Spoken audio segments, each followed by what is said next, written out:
Hola compañeros, ¿cómo están? Vamos a continuar con la unidad 11 de antibióticos y el tema que vamos a ver hoy es el primer grupo de antibióticos, el más antiguo. Vamos a hablar hoy de las penicilinas. Bien, primero vamos a hablar del origen, de la historia de las penicilinas. Alexander Fleming, el famoso Alexander Fleming, en 1928 descubrió la penicilina, vio que era una sustancia producida por un hongo, el Penicillium notatum, de ahí el nombre de penicilina, y fue un descubrimiento un poco accidental, como la mayoría de los grandes descubrimientos en la ciencia de antes se hacían de manera accidental.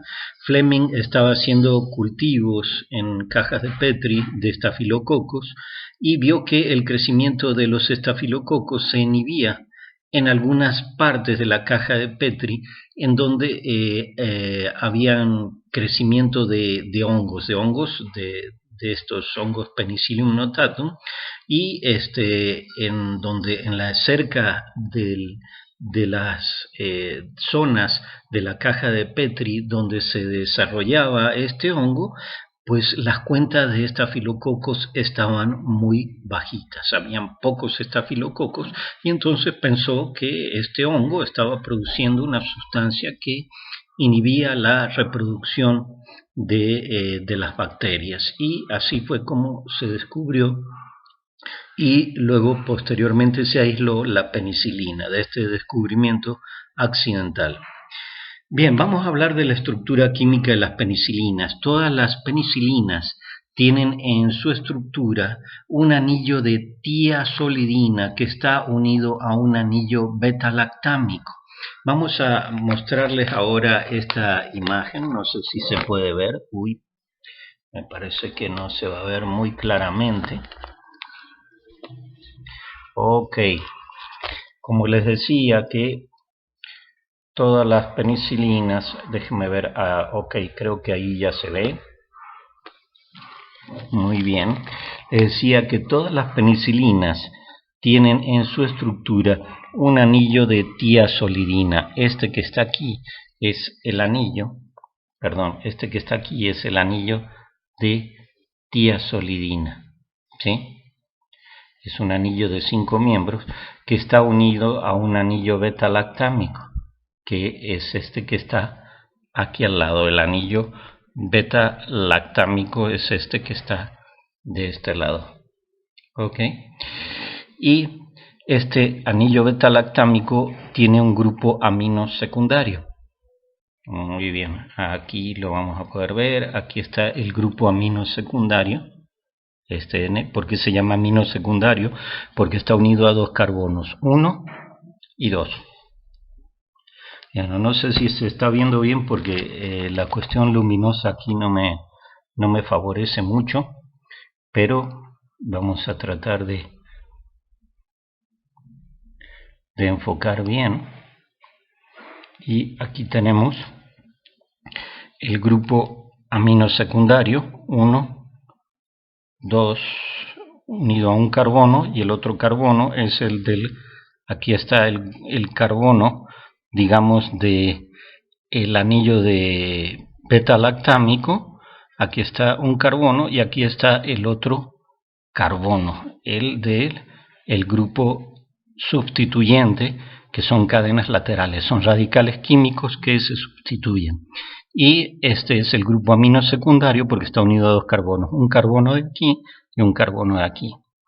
Bien, y estos grupos R son los que se sustituyen para dar lugar a los diferentes tipos de penicilinas.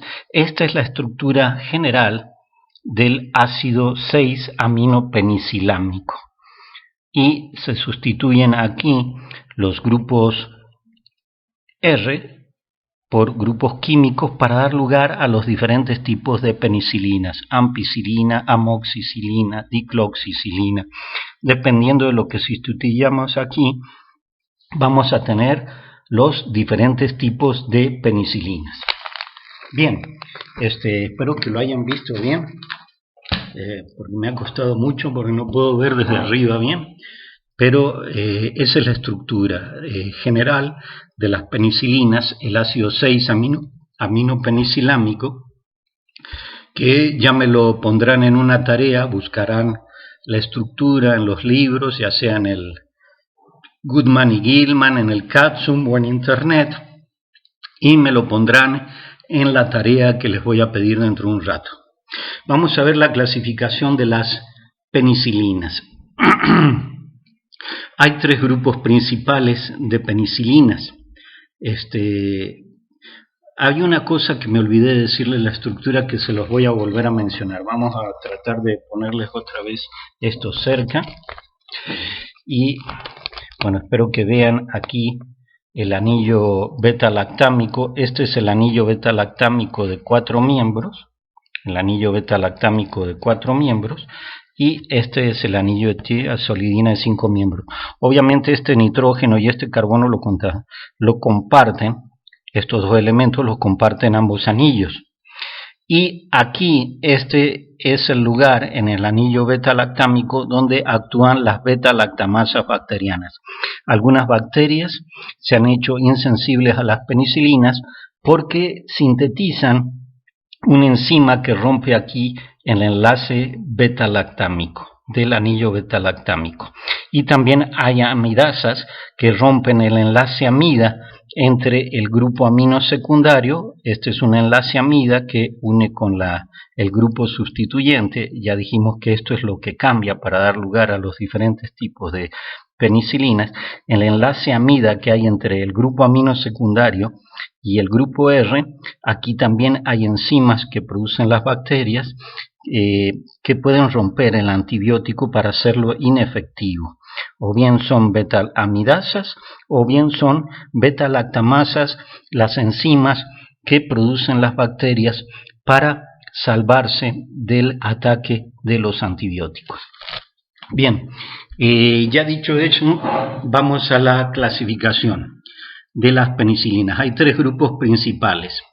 Primero tenemos las penicilinas, así tal cual se llaman penicilinas, es el grupo más antiguo, y son mayormente activas contra bacterias gram positivas, contra cocos gram negativos y también contra anaerobios que no producen beta-lactamasas. Son muy poco activos contra los bacilos gram negativos. Ya vamos a ver más adelante que la mayoría de los antibióticos no tienen buena actividad contra bacilos gram negativos.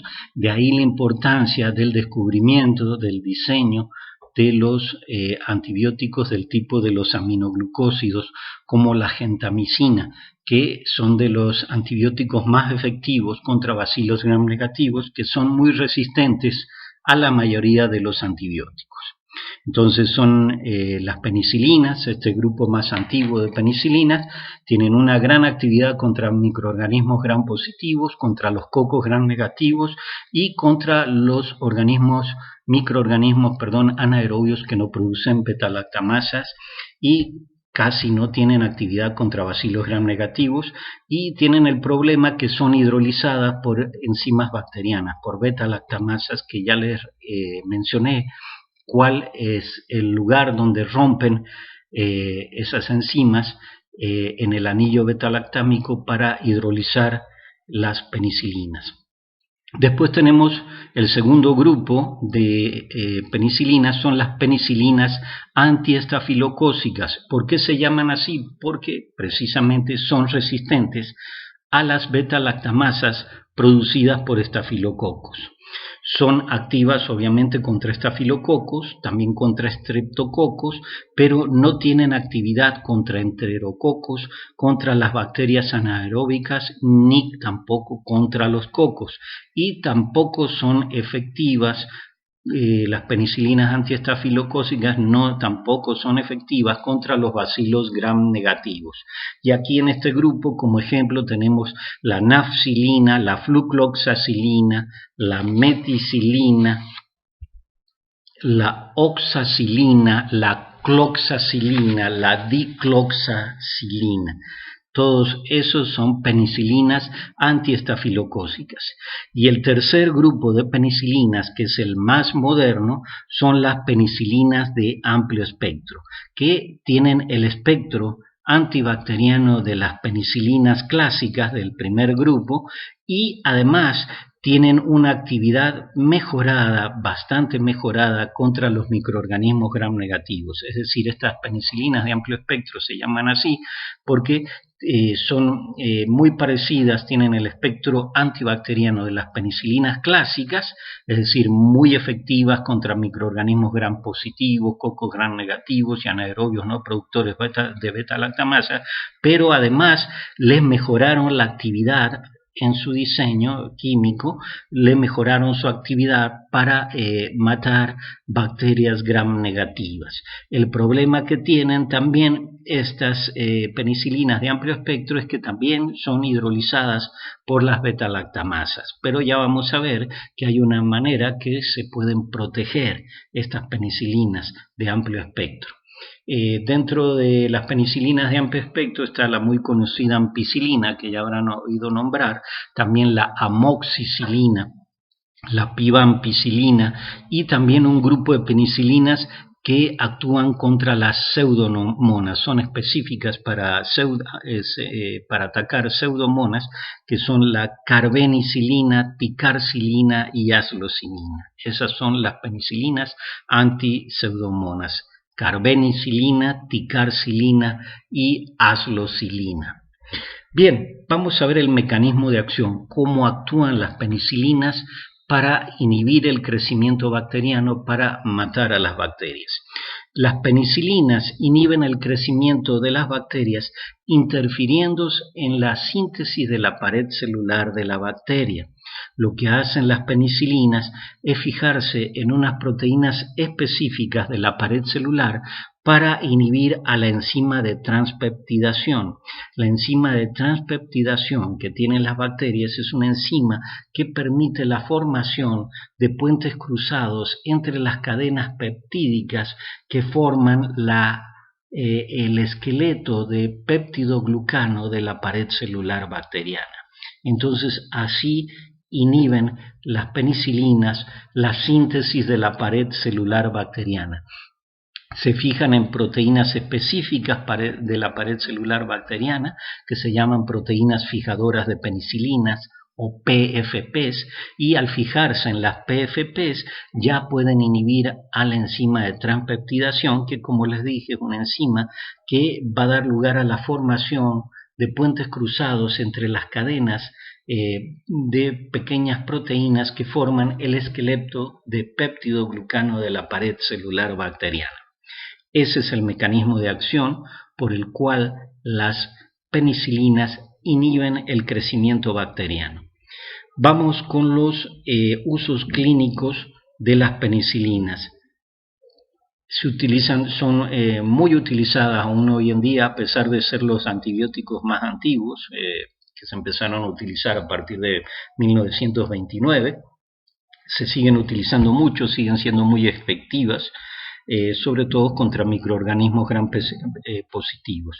Se utilizan en las meningitis bacterianas, en las infecciones óseas y articulares, se utilizan también para infecciones de la piel e infecciones de partes blandas, se utiliza en la otitis media, en la faringitis, en la bronquitis, en neumonías, en infecciones urinarias, en la sífilis, en la endocarditis y en las infecciones por pseudomonas. Y también en otras infecciones, pero bueno, ya les he mencionado aquí bastantes y es lo que viene en los apuntes que están en las plataformas. Vamos a ver los efectos adversos de las penicilinas. Las penicilinas en general no son muy tóxicas, se tienen que dar altas dosis para dar lugar a una toxicidad por penicilinas. Los principales efectos adversos de las penicilinas son las reacciones de hipersensibilidad, las alergias. Pueden dar lugar a erupciones cutáneas, a fiebre e incluso en algunos casos muy raros e infrecuentes pueden dar lugar a un choque anafiláctico, un shock anafiláctico. pero esto, como les dije, es muy raro, se da en el 0.05% de los casos. Para que entiendan lo que significa el 0.05% de los casos, significa que se da en 5 cada 10.000 pacientes. Si no quieren creer esto, bueno, el 5% son 5 cada 100 casos. El 5% es 5 cada 100 casos. El 0.5% sería 5 cada 1000 casos. Y el 0.05% sería 5 cada 10.000 pacientes. Es decir, que en 5 cada 10.000 pacientes que utilicemos penicilinas puede haber un choque anafiláctico grave. No necesariamente tiene que ser mortal, pero como les dije, es poco frecuente. De todas maneras, es importante saber si el paciente es alérgico a las penicilinas, porque tampoco va a ser agradable producirle fiebre o erupciones cutáneas. Lo mejor es preguntar al paciente si es alérgico a las penicilinas, pero en muchos casos no van a poder, porque viene gente de ranchos o de lugares alejados que nunca han estado en contacto con antibióticos y no saben directamente si son alérgicos a algún antibiótico o no. Entonces muchas veces será cuestión de probar, y si hay erupciones o hay fiebre, bueno, retirar y cambiar por otro antibiótico, porque el paciente será alérgico a las penicilinas. Bien, otros efectos adversos, tenemos que las penicilinas de amplio espectro, como la ampicilina, que otras les mencioné, la pimampicilina, la amoxicilina, esas son penicilinas de amplio espectro. Cuando se dan por vía oral, alteran o pueden alterar, dependiendo de la frecuencia y la duración del tratamiento, pueden alterar la flora bacteriana intestinal, y eso puede dar lugar a trastornos digestivos, a diarreas, y en algunos casos pueden dar lugar a la sobreinfección por bacterias que no son sensibles a las penicilinas. Esto sería como una selección natural, es decir, vamos a matar a bacterias de la flora intestinal que son sensibles a las penicilinas, y van a sobrevivir pequeñas poblaciones insensibles a las penicilinas, pero con el paso de los días se van a reproducir y va a quedar una sobrepoblación. La mayoría de las bacterias de la flora intestinal van a ser resistentes a las penicilinas, y obviamente eso puede dar lugar a trastornos digestivos, diarreas, a un desbalance en los procesos digestivos. Bien, y ahora viene una tarea importante que les voy a dejar, por eso quería que vieran este video. Dice, en pacientes con insuficiencia renal, las dosis altas de penicilina pueden producir convulsiones. Obviamente, un paciente que tiene insuficiencia renal no va a poder eliminar bien los fármacos o los metabolitos de los fármacos, y eso va a dar lugar a que haya altas dosis del fármaco en el torrente sanguíneo durante más tiempo. Eso es lo que pasa en los pacientes con insuficiencia renal.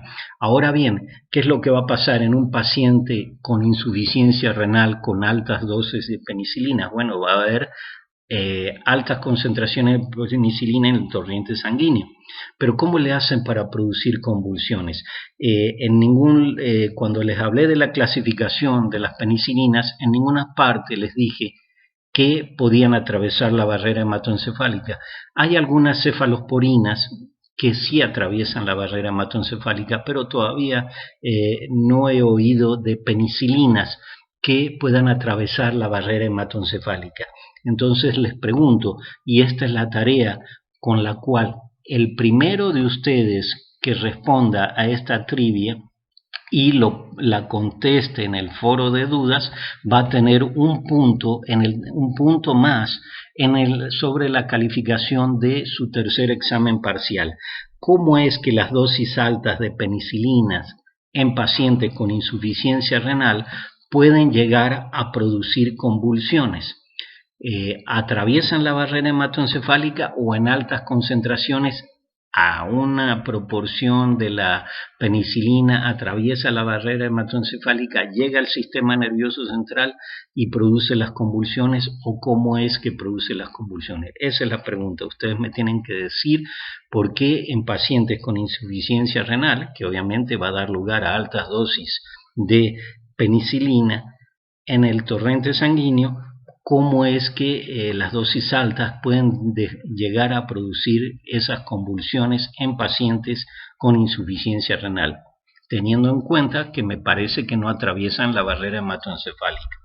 Bien, esa es la tarea que les dejo. Ya les dije, si la investigan y lo encuentran, el primero que vea que lo ponga en la plataforma, en el foro de dudas, va a tener un punto más en el tercer examen parcial.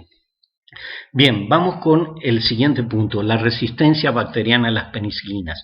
¿Cómo le hacen las bacterias? Para resistir al ataque de las penicilinas? Tenemos un paciente infectado y le empezamos a administrar penicilina, pero resulta que después del tercer día de tratamiento, cuando los síntomas iban, disminuyó la fiebre, disminuyó la diarrea, disminuyeron los dolores estomacales, después del tercer o cuarto día se empiezan a aumentar otra vez los síntomas, empieza a aumentar la intensidad de los síntomas. ¿Qué pasó? Bueno, hubo una resistencia bacteriana, se multiplicaron bacterias resistentes a las penicilinas. ¿Cómo se dio esa resistencia? Eso es lo que vamos a hablar ahora. La resistencia bacteriana a las penicilinas se debe a alguno de los siguientes 4 mecanismos.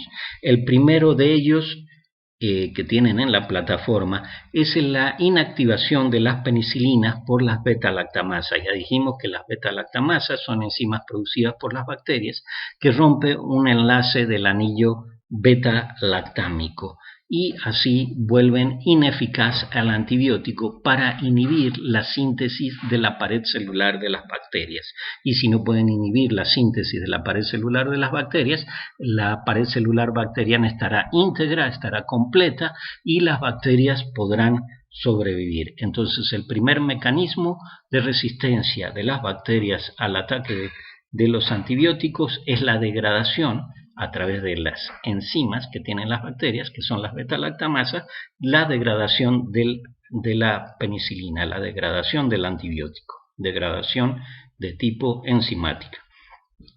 El segundo mecanismo es la modificación del sitio de unión del antibiótico, de las penicilinas, en las proteínas específicas de la pared celular, que ya dijimos que se llaman proteínas fijadoras de penicilinas o de PFP. Entonces, si se modifica por una mutación en el gen de la bacteria, se modifica esa proteína fijadora de penicilina que está en la pared celular y se modifica el sitio de uniones en esa proteína fijadora de penicilina, se modifica el sitio de unión del antibiótico, el antibiótico no se podrá unir a la pared celular y no podrá inhibir a la enzima de transpeptidación. Y si no se inhibe la enzima de transpeptidación, se forman los puentes cruzados entre las cadenas peptídicas del esqueleto de péptido-glucano de la pared y la pared celular estará bien formada, estará bien constituida y las bacterias van a sobrevivir. Bien, el tercer mecanismo de resistencia bacteriana dice difícil acceso del antibiótico al sitio de unión en las proteínas fijadoras de penicilina.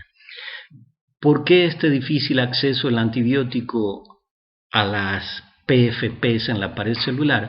Bueno, puede ser que se altere la permeabilidad de la pared celular, de la estructura de la pared celular, impidiendo el correcto acceso del antibiótico. Ya han visto que las penicilinas tienen una estructura química compleja y lo que les da mayor volumen es precisamente la cadena lateral, el grupo sustituyente R que va en el grupo amino secundario puede ser muy amplio y dependiendo de la estructura tridimensional la penicilina tendrá mayor o menor dificultad para llegar al sitio de acción, pero también va a depender del genoma bacteriano que hayan mutaciones que alteren la estructura de la pared celular para dificultar el acceso del antibiótico a las proteínas fijadoras de penicilinas.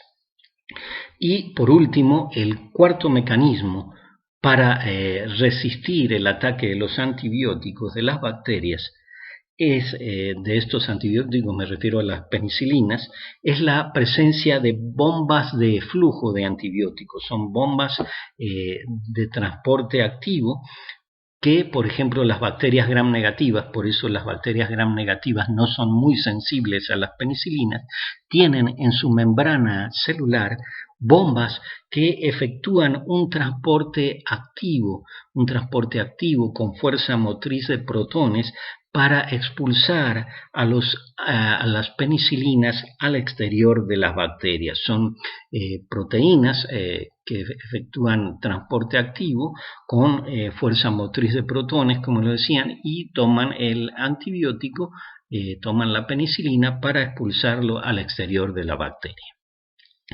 Bien, vamos a ver ahora un tema aparte que se llama administración de penicilinas con ácido clavulánico. Bueno, hace un rato les hablé que muchas bacterias tienen beta-lactamasas para degradar a las penicilinas.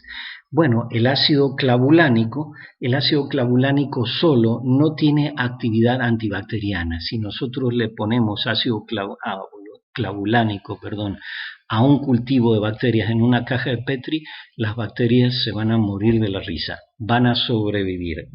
El ácido clavulánico solo no tiene actividad antimicrobiana, no puede matar a las bacterias, pero sí el ácido clavulánico es muy útil porque es un potente inhibidor de muchas beta-lactamasas bacterianas, aunque como dicen los apuntes, no de todas las beta-lactamasas, pero sí es un inhibidor de muchas beta-lactamasas bacterianas. ¿Qué quiere decir? Que ocupa el sitio activo de la enzima y la enzima ya no puede romper el anillo beta-lactámico de las penicilinas. Y de esta manera el ácido clavulánico, inhibiendo a muchas beta-lactamasas, puede proteger a las penicilinas que son degradadas por las beta-lactamasas. Y eso permite aumentar el espectro antibacteriano de las penicilinas que son sensibles a las beta-lactamasas bacterianas. Por eso ustedes van a ver en muchos casos que las penicilinas de amplio espectro no vienen solas en la preparación farmacéutica, sino que vienen combinadas con ácido clavulánico. Como les dije, el ácido clavulánico no tiene actividad antibacteriana por sí mismo, pero sí al estar combinado con las penicilinas aumenta la acción bactericida de las penicilinas sensibles a las beta-lactamasas. ¿Se acuerdan cuando hablamos de sinergismo? Hablamos de sinergismo aditivo y sinergismo de potenciación. ¿Qué clase de sinergismo será este? El ácido clavulánico no tiene actividad antimicrobiana, pero tiene la capacidad de aumentar la actividad antimicrobiana de las penicilinas. Esto es un sinergismo de potenciación, porque uno de los dos fármacos no tiene el efecto deseado, que es en este caso el ácido clavulánico, pero es capaz de aumentar la respuesta de otro que sí lo produce, que son las penicilinas. Esto es un sinergismo de potenciación. Y bien, por último, ya les dije del punto extra, está por ahí del minuto 17 de este video, para que se ganen un punto, el que sea rápido y el que vea el video, porque hay gente que ni siquiera ve los videos. La tarea es que investiguen eso, si se quieren ganar un punto, y además, ahora todos vamos a trabajar, en realidad ha sido muy cómodo, a lo mejor para ustedes ver videos y estudiar de los apuntes que suben la plataforma, pero ahora vamos a hacer un aprendizaje, un proceso de enseñanza-aprendizaje más constructivista. Bien, como pueden ver, aquí hice un cuadro, no sé si se puede ver bien, que tiene 7 columnas, en donde tienen el origen y la estructura química de las penicilinas en una columna. Son en total 1, 2, 3, 4, 5, 6 columnas. El origen y la estructura química. Aquí tienen, déjame ver, la clasificación y los ejemplos de fármacos, que son 3 grupos. Aquí tienen el mecanismo de acción, aquí tienen los usos clínicos en esta columna, aquí tienen los efectos adversos y aquí tienen los mecanismos de resistencia, ¿verdad? Los mecanismos de resistencia bacteriana, los 4 mecanismos. Y como esta columna fue la más corta de todas, aquí debajo de usos clínicos, le puse el tema de administración de penicilinas con ácido clavulánico. La tarea que van a tener y van a tener que responder y subir un archivo en la plataforma, porque pueden subir archivos, van a subir un archivo de Word con un cuadro. Por cada grupo que veamos ahora de antibióticos, van a elaborar un cuadro sinóptico de este tipo, que les va a servir para estudiar para el tercer parcial. ¿Están de acuerdo? Bien, entonces aquí está el cuadro sinóptico, donde pueden ver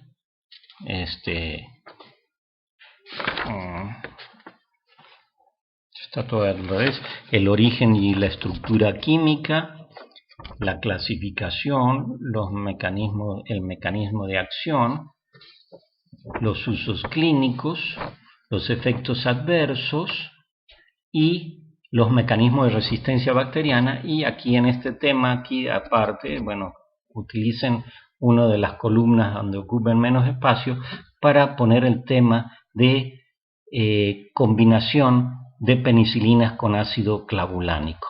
Esa es la tarea que van a tener, y además, como les dije hace un momento, eso va a ser en una hoja. Van a subir en el mismo archivo, en la siguiente hoja, una va a ser el cuadro, y en la siguiente hoja quiero que me dibujen o que busquen en el Goodman y Gilman o en internet la estructura general de las penicilinas. También quiero que la pongan en la segunda hoja. Es un archivo de Word en donde en la primera hoja van a poner el cuadro sinóptico y en la segunda hoja van a poner la estructura química de las penicilinas, es decir, la fórmula general, que es el ácido 6-aminopeniциlánico sustituido. ¿Sustituido en dónde? En el grupo R, para dar lugar a los distintos tipos de penicilinas. Bien, esta tarea, como le dicen, hoy voy a subirla a la plataforma. Hoy es martes 19, y para el siguiente viernes, que creo que es 20, 21, 22, para el viernes 22 a las 12 de la noche, ustedes ya tienen que subir su archivo en la plataforma, en la sección de tareas. Espero que no haya dudas, y si hay dudas me pueden preguntar por WhatsApp. Nos vemos pronto. Hasta luego.